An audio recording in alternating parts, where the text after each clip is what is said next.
This is now the second longest government shutdown of any kind ever in the history of our country, and it's just shameful. Democrats keep making history, but they're doing it for all the wrong reasons.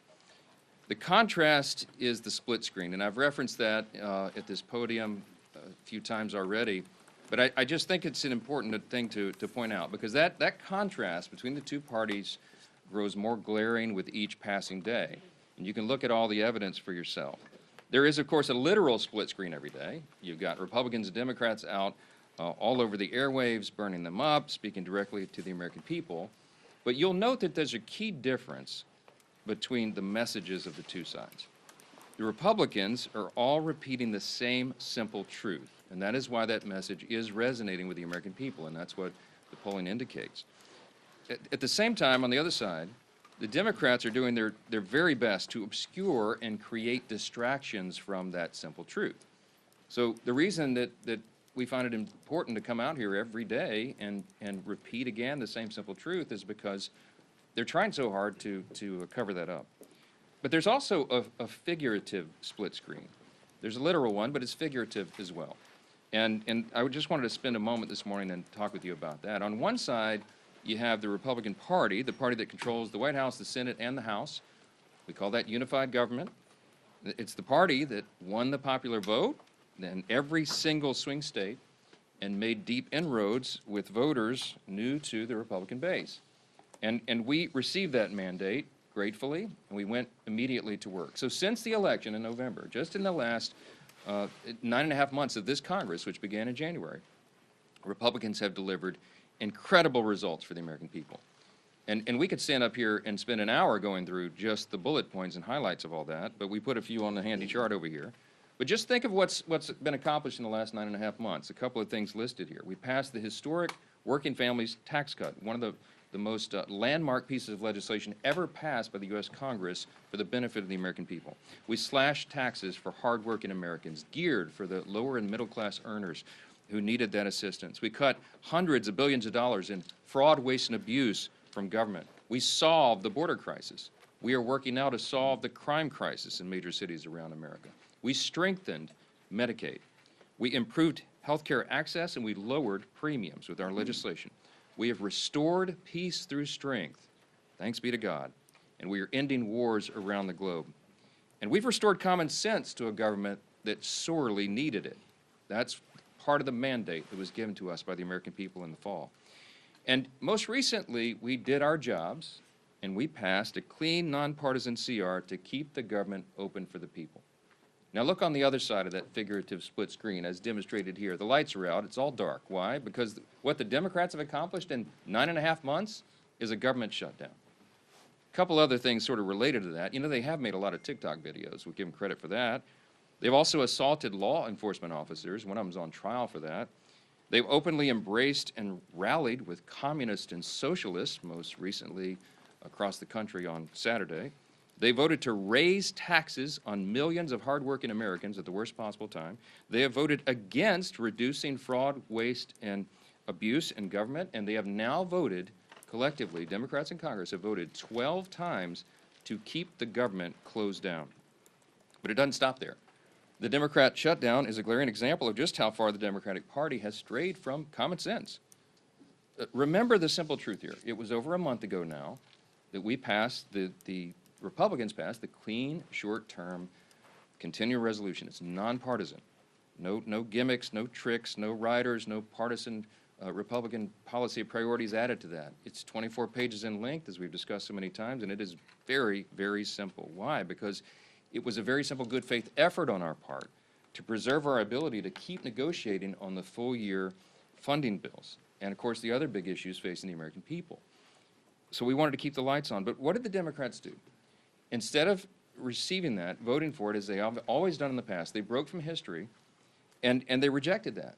And they offered a counterproposal. Ours was a clean CR. We call theirs a dirty CR, and you all know why. Because they added $1.5 trillion in new spending that would be a mandate, including hundreds of billions of taxpayer dollars for health care for illegal aliens.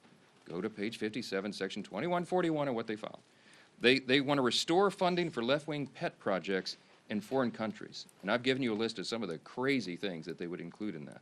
$500 million for liberal news outlets like NPR and PBS on the backs of taxpayers, and the removal, remember, they wanted to eliminate the $50 billion that Republicans got signed into law by President Trump on July 4th to prop up our rural hospitals.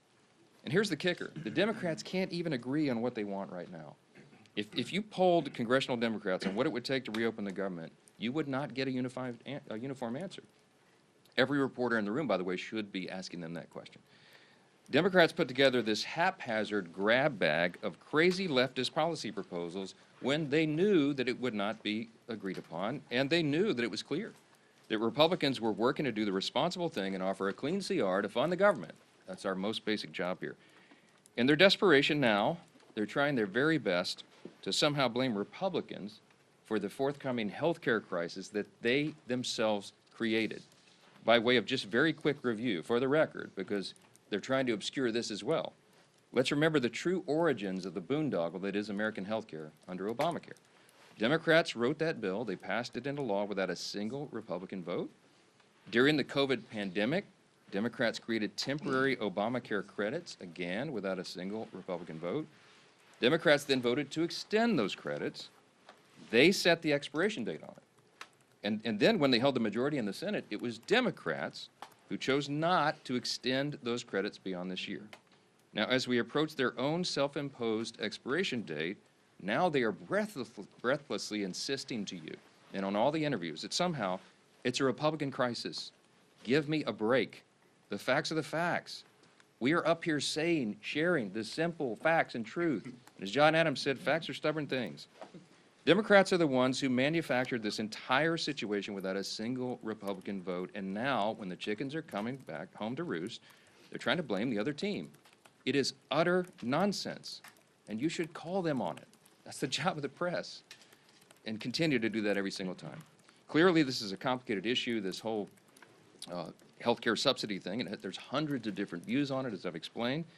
So Republicans cannot and will not solve it in a backroom deal. Chuck Schumer has been suggesting that 4 leaders should go into a smoke-filled back room like they used to do in the old days and create this solution. It's not a possible thing to do. It was never appropriate. It's not possible to put on a continuing resolution because it's such a complex issue. Issues of this magnitude deserve deep thought and deliberation. That's how this system works here. And as soon as Chuck Schumer reopens the government, all of our members will have an opportunity to engage in the very important discussion of how to make Obamacare affordable. But we won't engage in Democrats' hostage-taking, nor will we pay a ransom. We certainly won't engage in their unserious proposals as long as Democrats continue to act like unserious lawmakers. I'm just going to say this morning, enough is enough. And with us today with the leadership team are 2 leaders in Congress. One is Chairman Bruce Westerman of the Committee on Natural Resources. And we also have with us Congressman Mike Simpson, who's our lead appropriator for the Department of the Interior, which funds and oversees our beautiful national parks. Both are here today to share an update on how this shutdown impacts all those operations, but I'll note, as I bring Chairman Westerman up first, that when President Obama shut down the national parks and the National Mall in 2013, it was a real hardship for the American people, and the Trump administration is trying to handle this differently. They've gone to great lengths as much as they can to protect Americans' access to our national parks, while Democrats continue to hold government funding hostage. They'll have more to share on that, the experts on the subject, and I'm happy to bring them up now. Thank both these gentlemen for their hard work. I'll turn it over to Chairman Westerman. Yeah, bud. Thank you, Speaker, and good morning, everyone. First off, I want to say thank you to the thousands of federal employees across the country that are still in the field, going to work every day, oftentimes without pay, to do their jobs to steward and protect our public lands, from Park Service to Forest Service Rangers to Fish and Wildlife officers and all the other management and support staff doing their jobs in uncertain times. Thank you. Leadership starts at the top, and I commend President Trump, Secretary Burgum, and Secretary Rollins for the job that they've done and for their leadership in keeping our public lands open to the public. It's not always been that way during shutdowns, as the Speaker mentioned. But this can't continue indefinitely. Despite all the extraordinary efforts being made, at some point, without funding, the public lands will not be accessible to the public. The longer this unnecessary shutdown lasts, the more negative consequences that we'll start to see. Without regular staffing, litter will pile up and park ecosystems will be affected. It's fall time. It's a wonderful time of the year. It's a wonderful time to visit our public lands with crisp weather and beautiful foliage. Fall personally is my favorite time of the year, and it's that way for many Americans who enjoy being outdoors. When Americans save up to visit a national park or a national forest, that experience should exceed their expectations. Families visiting our parks are now being met with disappointment as visitor services and experiences are reduced. As the shutdown drags on, families will cancel their vacations or day trips to our public lands. It's hunting season all across the country, different types of hunting seasons across the country. And public lands are oftentimes the only place that people who like to hunt and fish have to recreate. For everyone's sake, and who uses and appreciates our public lands and appreciates our public employees, it's time to end the shutdown. You know, as we look here in Washington, the negative effects of the shutdown and what that will have on public lands, I just want to highlight one issue, and that's the Great American Outdoors Act. This was a bipartisan bill that was signed into law by President Trump during his first term. It's something that there's a lot of bipartisan support to work on right now. But, you know, tomorrow we had planned a field hearing on the Great American Outdoors Act so that we could reauthorize this piece of legislation that's putting as much as $1.9 billion a year into maintenance backlog on our federal lands. I've had an opportunity to visit many of these parks and to see the wonderful work that's being done. It's something that Republicans, Democrats, and independents, I think, all appreciate the fact that we're taking care of our public lands. But Congress is not here working on those issues because of the shutdown. And we need to get back to work. We need to start putting the American people first and putting these federal lands and giving them the place and the position that they deserve. And we simply can't do that when the government is shut down. So enough of the shutdown. Let's get it over, get people where they're paid, where they're going out and doing their jobs that they want to do, and getting America back in the position we need to be in and getting Congress back and functioning. And with that, I'll turn it over to my friend Mike Simpson from the Appropriations Committee. Thank you, Chairman. Thank you, and thanks to the leadership for inviting Chairman Westerman and I here to talk a little bit about the impact that this shutdown is having on our public lands and our national parks.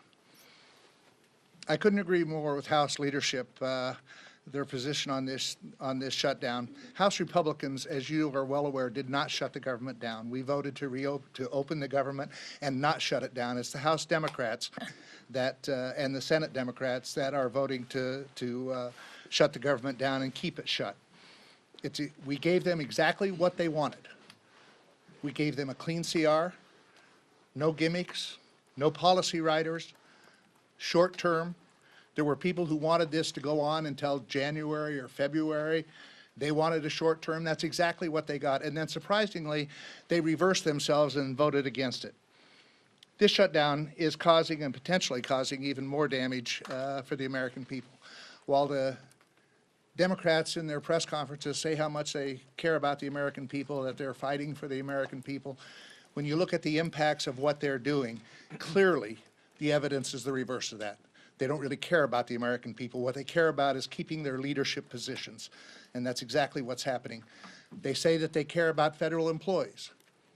The fact that we have furloughed federal employees that aren't getting paid, clearly the evidence shows that they don't really care about federal employees. This is about two leaders trying to keep their jobs, and that's unfortunate. You know, our national parks are our historic treasures. Ken Burns called them America's best idea.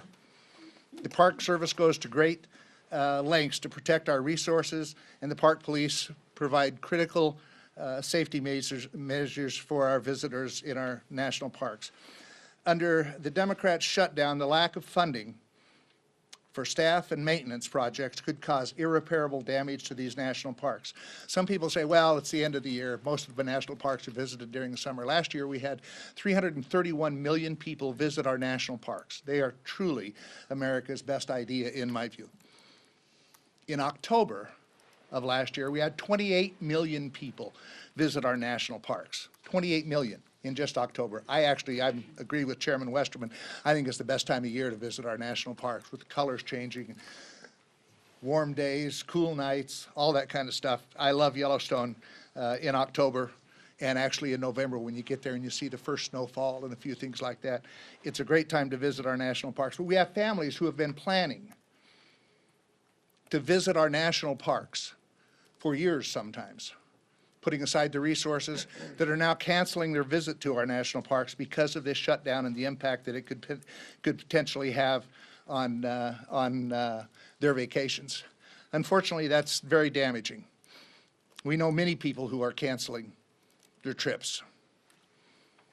But this administration is trying to keep the national parks open. Unlike the Obama administration when there was a shutdown, they actually put tape around the open air monument, the World War II monument, so that people that came in, veterans that came in to see it, couldn't visit the open air monument.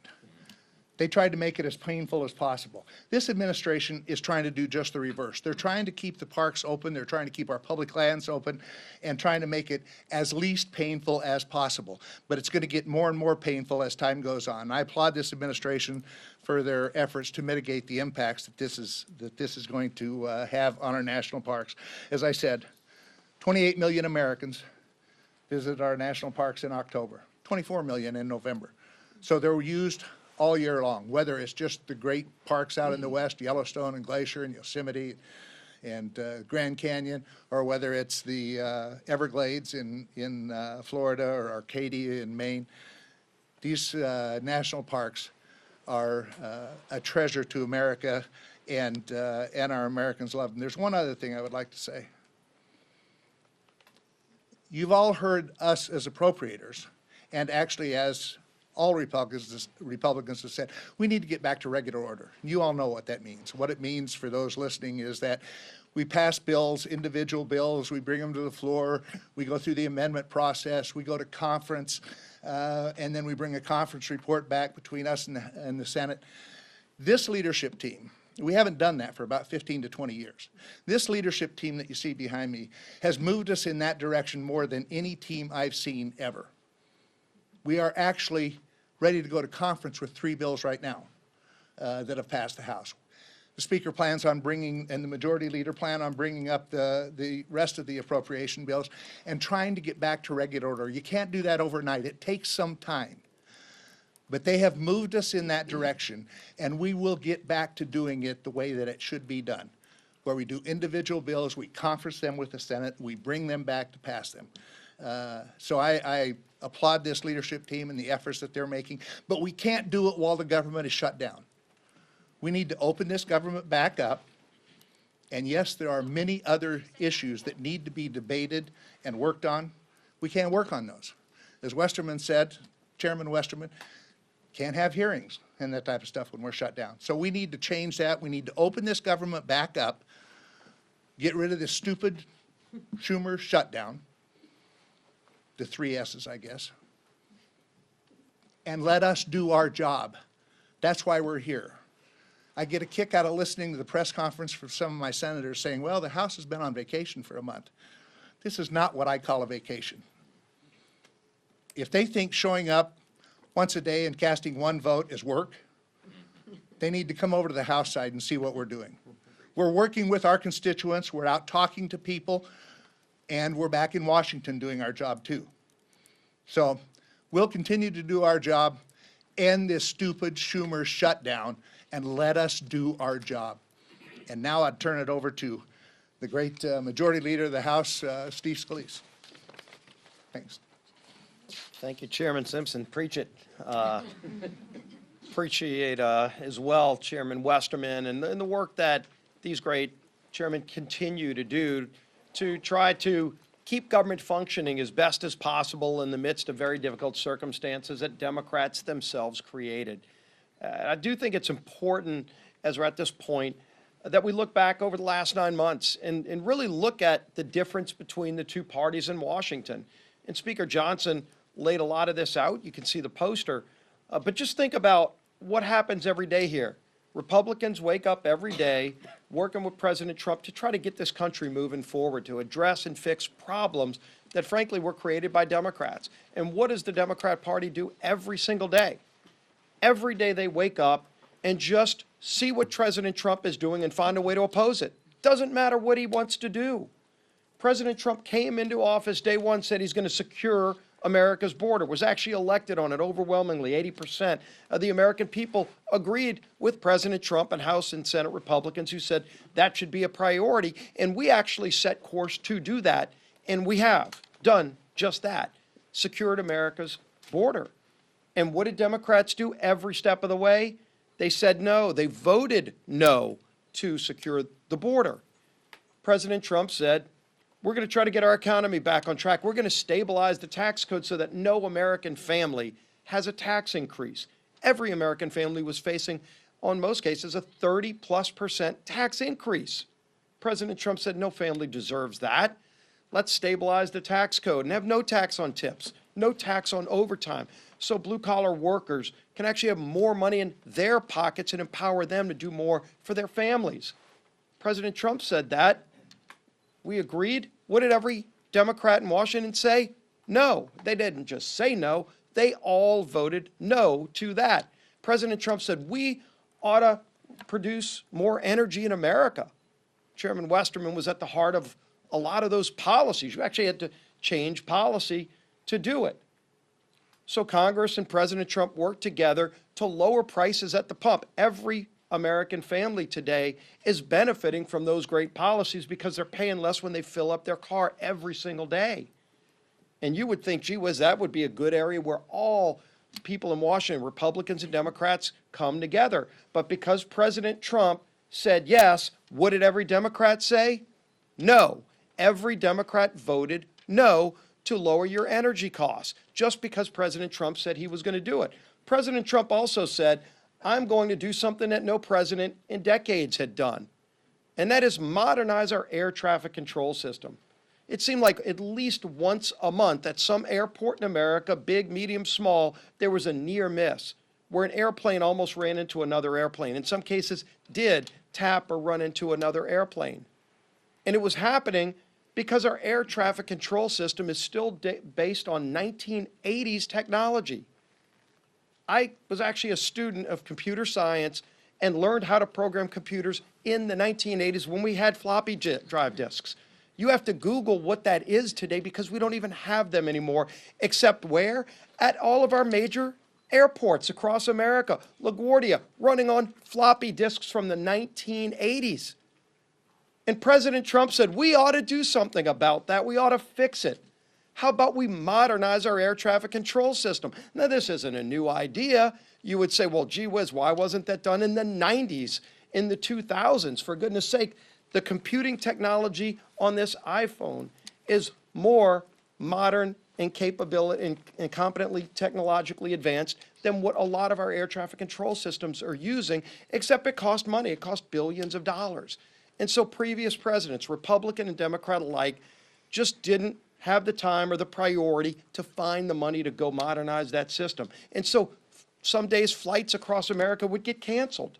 It was happening over and over again, at least once a month, anywhere in America, disrupting the lives of American families who just kind of figured, I guess that's just the way it is because government's in charge. Well, Donald Trump said, all right, we're going to change things because that's what Donald Trump does. He finds a problem and he works to fix them. And again, you would think everybody would come together and say yes, except because Donald Trump said it, every Democrat had to say no. And in fact, when we put it in the bill, every Democrat voted no against modernizing our air traffic control system, just because it was Donald Trump's idea. This is a sick and twisted and lost, rudderless ship of a political party. That's who we're dealing with. When the press asks, gee whiz, is there something else you can offer these folks in a negotiation to try to get this off a ramp and find a better way to get the government open? The Speaker's told you over and over again, there's something we could negotiate with, but when the party is so rudderless and morally bankrupt that just because President Trump has an idea, the Democrat Party's visceral reaction is just to say no. Right now, he's actually renovating the White House, building a new ballroom. I mean, anybody that's ever been to a state dinner, like the White House has been renovated over and over again. There wouldn't be an Oval Office if there weren't renovations by previous presidents. The West Wing was a renovation by previous presidents to make it better for all future presidents. And that's what Donald Trump is doing. He won't enjoy most of the time of that, but future presidents will, because in the future, when you have a state dinner, when we bring world leaders in, which we do all the time, and you host a president of a foreign country, a prime minister. I've been to some of those. Some of you have covered them. Where do you go? You walk outside of the White House in the rain sometimes to go to a tent, to host a world leader. That's what we do today. And President Trump said that's a disgrace. How about we do better? And not only did he say we were going to build a great ballroom that we can host these events, he funded it privately. He put up some of his own money. And you would think, well, gee whiz, at least they can agree to that. It's not even taxpayer money. It's going to be a permanent renovation that'll enhance the White House for all future presidents. What does every Democrat say? They say no to that. They say no to everything he does because they just are angry about the results of the election from last year. They're upset with the American people because the American people said we want somebody who's going to wake up every day and say, how can I solve Middle East peace? I'm not going to take no for an answer. I'm not going to take the old failed ways of doing it for an answer. I'm going to figure out a way to go do it, and he does. How do I work to help improve the lives of Americans? He goes and finds a way to say yes, and because he says yes, Democrats find a way to say no. It's a disgrace. It's a disgrace, but now it's having real impacts on American families. With this shutdown, it's not just their everyday feud with Donald Trump. It's become now a problem where American families are paying the price. Let's talk about what just came out a couple of days ago. The USDA sent a letter to all of the states saying, quote, if the current lapse in appropriations continues, there will be insufficient funds to pay full November SNAP benefits for approximately 42 million individuals across the nation. 42 million people across America are going to suffer from those SNAP benefits that they count on. Right before Thanksgiving, because Chuck Schumer and Democrats are so angry with President Trump that they just want to find a way to say no. And when they say no, now they're saying no to 42 million families who will go without food so that Democrats can show their far-left radical base that they're fighting President Trump. As if they've got to show off to some radicals who come march on the mall and hold up effigies to murder the president, 8647, you saw the signs. Over 800,000 people in my home state of Louisiana get food benefits through the SNAP program. Yesterday we talked about Senator Ossoff, who one Senate aide said on the record to The Hill in that article, said that he's more afraid of if he votes to open the government, he will lose the clicks he's getting from foreign states and the small donor donations that add to about $3 million. That's what he's afraid of. Well, let's look at Senator Ossoff's state of Georgia. 1.4 million people are going to face losing SNAP benefits just in his home state. Now, does he want each of them to send about $2 each to him to make up for the $3 million he's getting from California, in Illinois, in New York, in Minnesota? Is that what it's going to take? Because he's causing pain on people in his home state by voting no. Maybe he needs to go on vacation instead of showing up every day, as Senator Simpson said, showing up to vote no to inflict pain on 1.4 million people in the state of Georgia. That's what he's doing. So this is having real impacts on real families. We're here working, and the House has passed the bill, despite 99% of Democrats voting no. Again, President Trump said yes, they say no, doesn't matter what the issue is. And the American people are sick and tired of it because now it's affecting them. Over 40 million low-income Americans are the ones who qualify for SNAP benefits. They're going to be denied food starting in November, according to USDA, because these guys just want to show their far-left radical base that they hate President Trump. It's disgusting, and it's having a devastating impact on millions and millions of Americans across the country. Our whip, Tom Emory.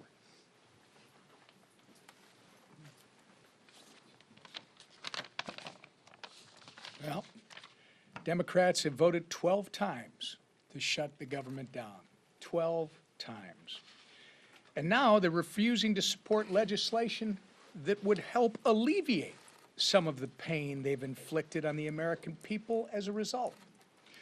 Earlier this week, the minority leader in the House said he opposes legislation that would pay our troops and essential federal workers during the Democrat shutdown. This includes Border Patrol agents, air traffic controllers, TSA agents, and more. All of whom, by the way, as these speakers have pointed out, are showing up to work without receiving a paycheck while the Democrats play their shutdown games. Some would say the soon-to-be former House Democrat leader went so far as to call this legislation, quote, a political ploy. Well, I'll tell you what a political ploy is. Holding the American people hostage just so you can avoid getting the guillotine from your far left base. That's a political ploy. The good news is this madness can end immediately if 5 Senate Democrats would grow a spine, stand up to the radicals in their party, and pass our clean CR and reopen the government. It contains no partisan policy riders, no gimmicks. In fact, it's the same spending levels that Democrats supported just 6 months ago and that you've heard repeatedly they passed 13 times under the Biden administration. We have made this plain and simple. We have made the process as plain and simple as possible. To our Senate Democrat colleagues, it's not too late to do the right and reasonable thing. Pass our CR and reopen the government for the people that you are actually elected to serve. Let's get it done today. With that, Lisa McClain. Thank you, and good morning, everybody. And I think the leader said it best. I think you're right. President Trump could have the cure for cancer, and the Democrats would vote no because it came from President Trump. We have to start looking at the policies, and I think right here explains everything. I mean, Democrats have been playing political theater for 3 weeks with Republicans continuing to work and deliver some results. And here are, again, some examples, some facts. Right? Just a few days ago, Congressman Ryan McKenzie visited a Head Start program that relies on federal funding and delivered food to TSA agents. Congressman Mark Alford visited multiple rural hospitals and healthcare centers. And Congressman Jeff Crank met with credit unions to ask for flexibility with federal employees who are actually missing paychecks. Real families are paying the price for the Democrats' shutdown. And what are the Democrats leveraging the shutdown to get? Ask yourself, what is their leverage? More wasteful spending? While Republicans are working at home, Democrats are fighting for weird programs, like halfway across the world. Right? Think about it. Just think about it for a minute.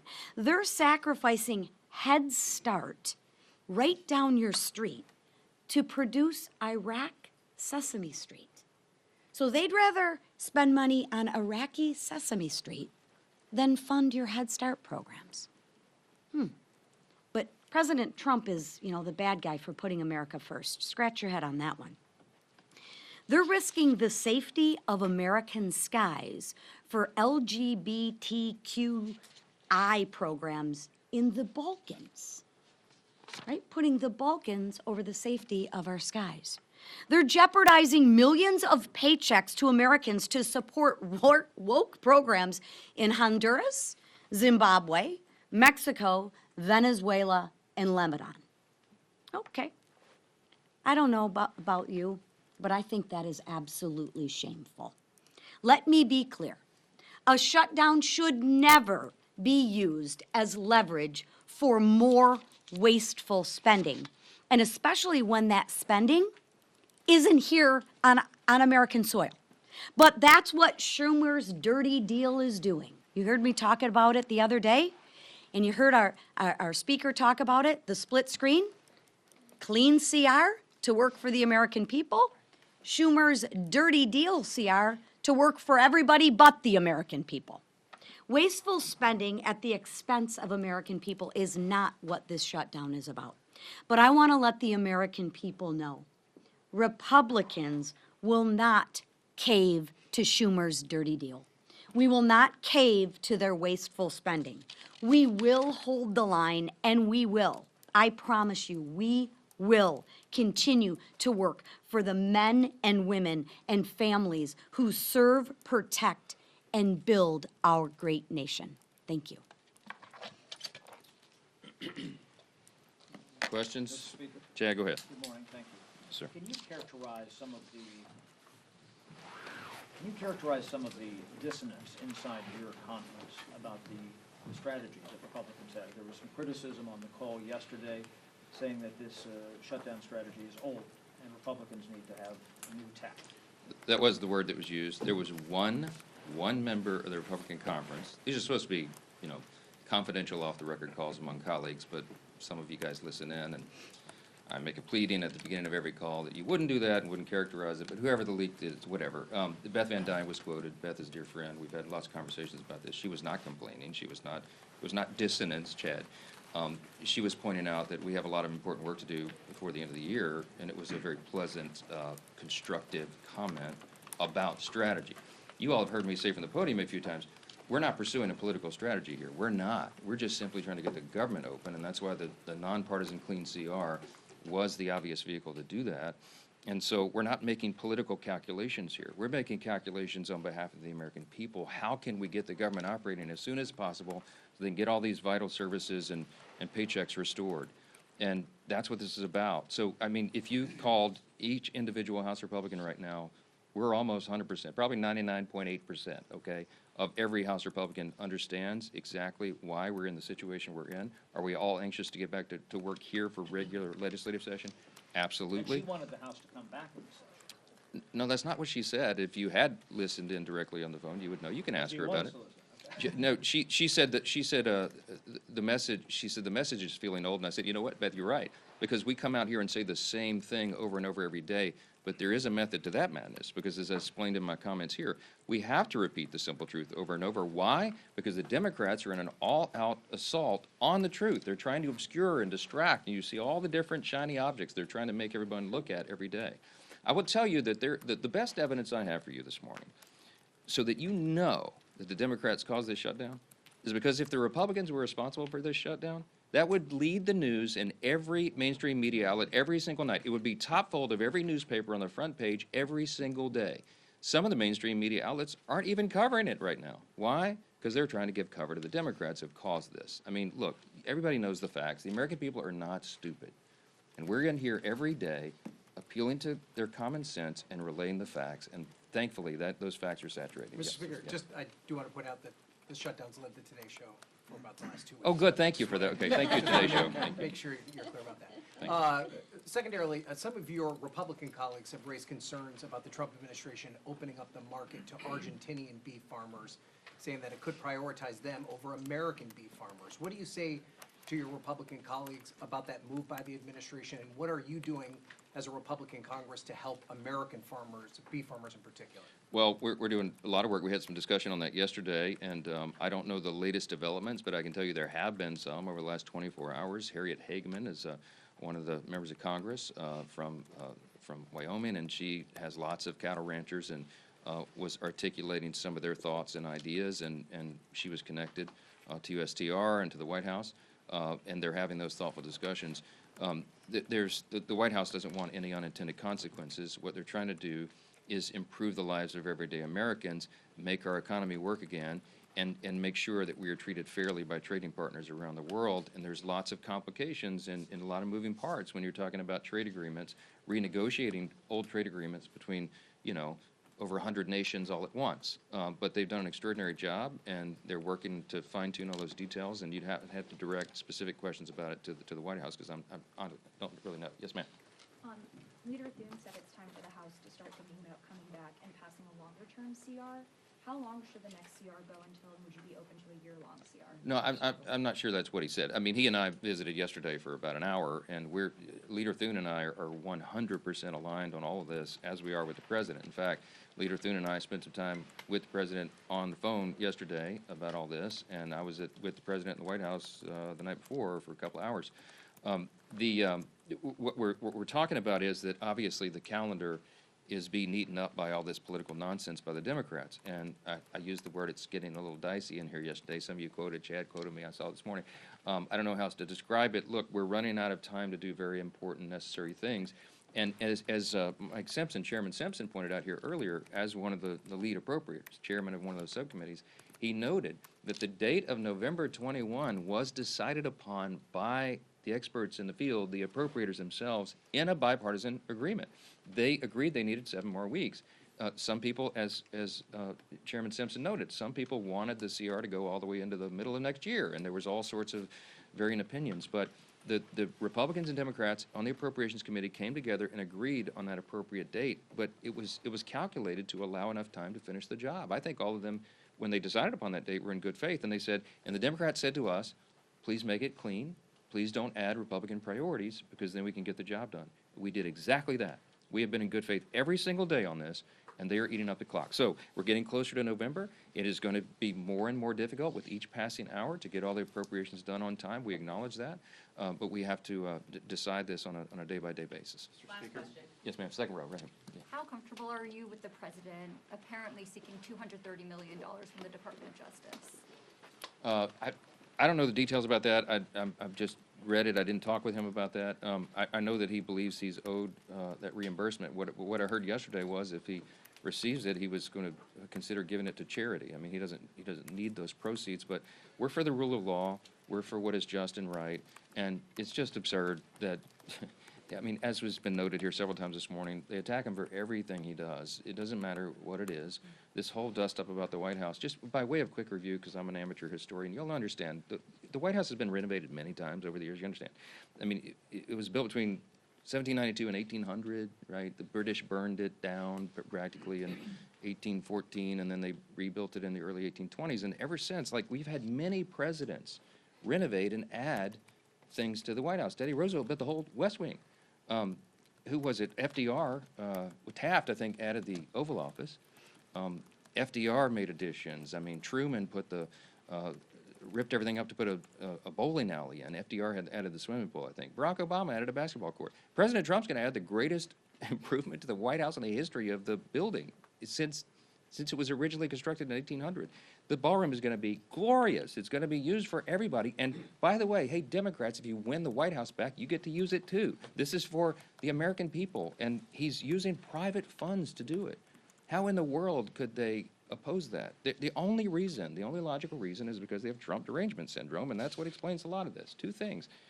They want to oppose the president, and Chuck Schumer and Hakeem Jeffries are scared that they're going to lose their jobs. We all know that. I've said it over and over. It is an objective fact, and you can see it themselves. I wish that you guys would chase them down and call them up and ask them what it is they're demanding. This madness in the counterproposal, what I told you about, is the offer still on the table? They can't even articulate what they want. You know why? Because this was never about a solution on health care or anything else. This was about a spectacle. It was about a political distraction, and it was so that they could show a fight to the Marxist left in the Democratic Party. Look at the split screen. I'll leave you with that. Thanks so much. Thanks for watching. Here's another story you may like, and subscribe to the WSBT 22 YouTube channel.